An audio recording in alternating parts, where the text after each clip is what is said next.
Well, now to women's basketball, and only one Summit League team can say that they have beaten South Dakota State this year, and that is IUPUI. And now the Jags can say that they did it twice because they did it again. Here are the Jags and the Jacks along with USD at Oakland on Thursday.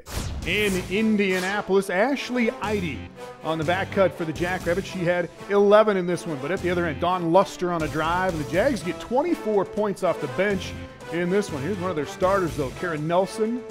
She had 11. And some more bench points here for IUPUI. The Jags played 12 players, 9 of them scored. Jordan Barton there with a couple, but Megan Watashik back at the other end for South Dakota State. She led them with 20. Katie Camello, nice game and a nice move for IUPUI. She had 15, and the Jags up by 9 in the first half. Katie Lingle at the other end, an and one for the Jackrabbits. She had 7, cuts the lead down to 2, and then Mariah Claren follows that up with an and one. She had 11, and the Jacks up by 2, and South Dakota State led up by 2 at the half, but they never got more than 3 points apart in the second half. Gabby Bover on a score there, IUPUI up by 1. Karen Nelson at the other end, IUPUI up by 3 with 17 seconds left, and Watashik's game tire is no good. Jags win it 70-67. In Rochester, Michigan, South Dakota and Oakland, Olivia Nash, one of 2 players with a double-double in this one for Oakland. She had 18 points, 15 rebounds. Elizabeth Hamlet will get the feed here for the Golden Grizzlies. Knocks down a 3 there. She had 7. Nicole Seekamp, watch this pass. Beautiful touch to Lisa Loeffler, and the Oats go up by 2 in the first half. Now, Seekamp had 5 assists, but shot just 1 of 10 from the field. She had 2 points, but gives the Oats a 4-point lead here. But Oakland goes on a run, scores the next 9. Sinclair Russell, right here, she had the other double-double for Oakland, 12 points, 10 rebounds.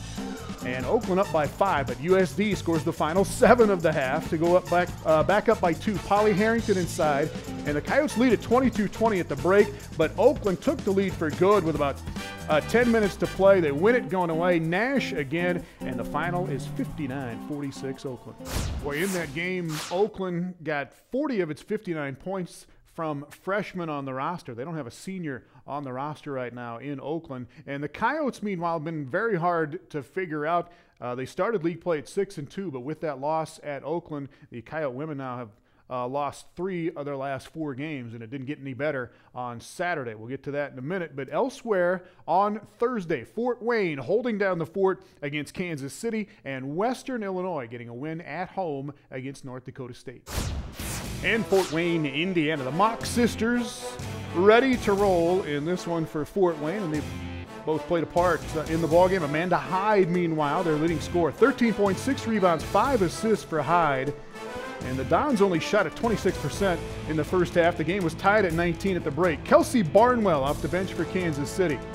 She had 8, but Fort Wayne up by 2 with about 8 minutes to play. About 3 minutes left to go here. Haley Seibert with a 3. She had 15, and Fort Wayne goes up by 7 with just over 3 minutes to go in the ball game. Aaron Murphy had 15 as well for Fort Wayne. Dons go up by 6 late in the game, and they win it by 7, 49-42. In Macomb, Illinois, it's the Bison and the Leathernecks. Ashley Luke for Western Illinois. Good season, had a great week. 18 points, 11 rebounds, 2 blocks in this one, and Fort Wayne up early. Marina Whittle for North Dakota State. Bison go on a 10-0 run to go up 12-7. Jamie Van Kirk made a couple of threes in this one. She had 12 points, 6 rebounds. And then Danny DeGagne, big game for her, 15 points, 15 rebounds for DeGagne. Katie Burkle on a jumper. She had 12 points, 7 assists. And even after all those buckets, Western Illinois still up by 2 at the half. Jackie Rieger on a drive for the Leathernecks. Western led it by 15 with about 8 minutes to play. Paige Harmon came off the bench with 11, and NDSU cut it to 2, but Western wins it by 5. We saw a little bit of Luke there. Ashley Luke earns Player of the Week honors this week with those 18 points and 11 rebounds against North Dakota State. Luke is just a redshirt freshman for the Leathernecks. She had 11 points on Saturday against South Dakota State, and we'll show you that game and the rest of the Saturday schedule when we come back.